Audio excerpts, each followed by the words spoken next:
اعوذ باللہ من الشیطان الرجیم بسم اللہ الرحمن الرحیم۔ یہاں خرابی آپ کے اندر یہ پیدا ہو رہی ہے کہ آپ نے اپنے باپ دادوں کا جو طریقہ چلا آ رہا تھا اس کے بارے میں یہ تحقیق کرنے کی ضرورت ہی نہیں سمجھی کہ بھئی ان کے پاس کیا بنیاد تھی اس بات کی، ان کے پاس کوئی علم تھا، ان کے اوپر کوئی کتاب نازل ہوئی تھی، یا ان کو کسی پیغمبر نے کوئی یہ باتیں سکھائی تھیں۔ تو اگر واقعی ایسا ہوتا کہ ان پر اللہ کا کلام نازل ہوا ہوتا، یا وہ کسی رسول پیغمبر کی پیروی کر رہے ہوتے اور اس رسول کے پاس اللہ کے احکام آئے ہوتے، تو پھر ٹھیک ہے، ان کے پیچھے چلنے میں کوئی مذائقہ نہیں تھا۔ لیکن تم ذرا غور کرو کہ جن باپ دادوں کا تم حوالہ دے رہے ہو ان کے پاس نہ علم ہے۔ علم نہ ہونے کے معنی یہ کہ اللہ تعالیٰ کی طرف سے کوئی کتاب ان پر نازل نہیں ہوئی، اور نہ کسی پیغمبر نے ان کو اللہ کی طرف سے پیغام پہنچایا کہ بھئی ایسا کیا کرو، تو نہ تو ان کے پاس علم تھا۔ دوسرا یہ کہ نہ ہدایت تھی۔ ہدایت کے معنی یہ کہ وہ علم جو علم صحیح ہو اس کے اوپر عمل کرنے کے لیے آدمی صحیح راستے کو اختیار کرے، تو یہ بھی نہیں ہے۔ جب علم ہی نہیں ہے اور اس کی کوئی بنیاد ہی نہیں ہے تو پھر ان کے پاس ہدایت کیسے ہوگی؟ تو ان کے پیچھے چلنا یہ احمقانہ حرکت ہے اور اس کا کوئی جواز نہیں ہے۔ تو یہاں اللہ تبارک و تعالیٰ نے اس آیت کریمہ میں یہ بات بڑے واضح طور پر بیان فرما دی کہ اگر کسی شخص کو کسی بات کا علم نہیں ہے اور وہ کسی دوسرے سے پوچھتا ہے تو اس کو اپنا مقتدا بناتا ہے، تو اس کے لیے دو معیار ہیں۔ ان معیاروں پر اس کو جانچنا چاہیے۔ اگر وہ اس دو معیاروں پر پورا اترتا ہو تو بے شک ان سے مسئلہ بھی پوچھ لو، ان سے دین کی معلومات بھی حاصل کر لو، ان سے جو کچھ طریقہ کار ہے دین کا اس کے بارے میں بھی ان کی اقتدا کر لو۔ لیکن جب علم نہ ہو یا ہدایت نہ ہو، کیا معنی کہ ایک آدمی ہے جس کے پاس علم نہیں، نہ قرآن کا علم ہے، نہ رسول کریم صلی اللہ علیہ وسلم کے ارشادات کا علم ہے، اور وہ اپنی طرف سے کچھ نظریات اور اپنی طرف سے کوئی فلسفے بیان کر رہا ہے، تو وہ قابل اقتدا نہیں ہے، اس کے پاس جبکہ علم نہیں ہے قرآن و سنت کا۔ اور اگر ایک شخص کے پاس قرآن و سنت کا علم تو ہے، وہ قرآن کریم کا مطلب بھی سمجھتا ہے، رسول کریم صلی اللہ علیہ وسلم کی احادیث کو بھی جانتا ہے، لیکن خود اس کا اپنا عمل ان پر نہیں ہے۔ قرآن جن چیزوں کی طرف دعوت دیتا ہے، رسول کریم صلی اللہ علیہ وسلم نے جو تعلیمات ارشاد فرمائی ہے ان کے اوپر اس کا خود عمل نہیں ہے، تو ایسا شخص بھی قابل اقتدا نہیں ہے۔ لیکن اگر دونوں باتیں موجود ہوں، علم بھی صحیح ہو اور ہدایت بھی ہو، ہدایت یافتہ بھی ہو، یعنی اپنے عمل اس علم پر عمل بھی کرتا ہو، تو پھر اس کی اقتدا کرنے میں کوئی معنی نہیں ہے۔ جیسا کہ قرآن کریم نے دوسری جگہ فرمایا فَاسْأَلُوا أَهْلَ الذِّكْرِ إِن كُنتُمْ لَا تَعْلَمُونَ، اگر تمہیں کسی بات کا علم نہیں ہے تو ذکر والوں سے پوچھ لو۔ ذکر والے کون؟ اللہ تعالیٰ کی وحی کا علم رکھتے ہوں، ان سے پوچھ لو۔ تو یہاں بتایا گیا ہے کہ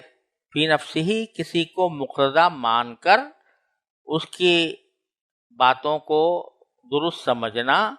اور ان پر عمل کرنا فی نفسہ ہی بذات خود کوئی ناجائز کام نہیں ہے، بشرطے کہ جس کی اقتدا کی جا رہی ہے وہ علم رکھتا ہو قرآن و سنت کا، اور ساتھ ساتھ اس پر عمل بھی رکھتا ہو، ہدایت یافتہ ہو۔ اس تشریح سے یہ بات واضح ہو گئی ہوگی کہ عام آدمی جب اس کو کوئی دین کی بات معلوم نہیں ہوتی تو کسی مفتی سے پوچھتا ہے، مفتی اس کو بتاتا ہے کہ دین کا حکم یہ ہے، تو اس کی بات مان کر اس پر عمل کر لیتا ہے۔ تو بعض لوگ اس پر یہ آیت چسپاں کرتے ہیں کہ دیکھو یہ جس طرح قرآن نے کہا تھا کہ باپ دادوں کی اتباع نہ کرو، تو یہ شخص جو ہے یہ تو باپ دادوں کی کر رہا ہے۔ یعنی کوئی شخص مثلاً کوئی فقہ کی کتاب اٹھا کر دیکھتا ہے اور اس کے اندر کوئی فتویٰ نظر آتا ہے، اس کے اوپر عمل کرتا ہے، تو یہ تو قرآن کی اتباع نہ ہوئی، رسول کی اتباع نہ ہوئی، یہ تو اس مفتی کی اتباع ہو گئی۔ یا جیسے بہت سے حضرات امام ابو حنیفہ رحمۃ اللہ علیہ کی تقلید کرتے ہیں، یعنی امام ابو حنیفہ نے جو کچھ قرآن و سنت کی تشریح کی ہے اس کو درست سمجھ کر اس پر عمل کرتے ہیں۔ اس وجہ سے نہیں کہ امام ابو حنیفہ بذات خود قابل اطاعت ہیں،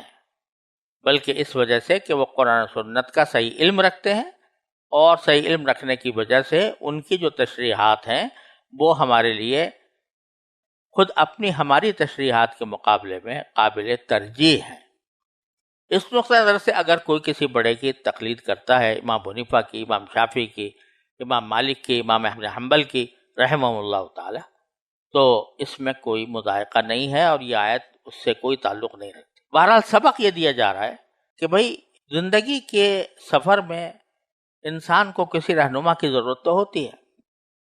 کہ وہ اس کو بتائے کہ بھائی زندگی گزارنے کا کیا طریقہ ہے۔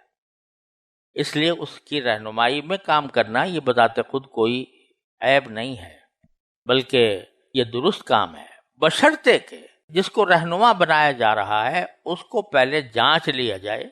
کہ واقعی اس کے پاس علم ہے اور واقعی وہ اس پر عمل کرتا ہے، تو پھر بے شک اس کی رہنمائی میں تم دین پر عمل کر سکتے ہو۔ لیکن اگر علم سے وہ خالی ہے، اس کے پاس علم نہیں ہے، یا علم ہے مگر اس پر عمل نہیں ہے، تو وہ ہرگز اس لائق نہیں ہے کہ اس کو اپنا رہنما بنایا جائے اور اس کی رہنمائی میں آدمی اپنے دین کو خراب کرے۔ تو ایک بہت اصولی بات یہاں پر آیت کریمہ نے بیان فرما دی ہے، اور وہ یہ ہے کہ محض یہ بات کہ ایک طریقہ اوپر سے چلا آ رہا ہے، یہ کوئی حجت نہیں ہے، یہ کوئی ضروری نہیں ہے کہ آدمی اس کو، جیسے ہمارے معاشرے کے اندر بہت سی رسمیں پھیلی ہوئی ہیں جن کا قرآن و سنت سے کوئی تعلق نہیں، وہ رسمیں ہمارے باپ دادوں سے چلی آ رہی ہیں۔ اب باپ دادوں سے مراد یہ کہ ان جو ہمارے نسبی باپ دادے ہیں، ہماری برادری ہے، ہمارا قبیلہ ہے، تو اس کے اندر ایک رسم چلی آ رہی ہے اور وہ رسم ہے خلاف شریعت۔ تو جب ان سے کہا جاتا ہے بھائی شریعت کا حکم یہ ہے، تو اس کے جواب میں وہ یہی کہتے ہیں کہ بھائی یہ تو صدیوں سے ہمارا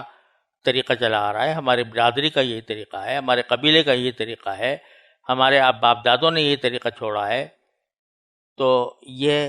بات ان کافروں کی بات جیسی ہے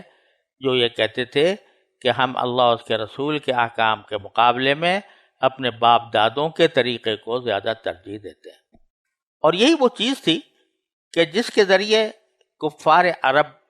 ان لوگوں کو گمراہ کرنے کی کوشش کرتے تھے جو اسلام کی طرف مائل ہو رہے ہوں۔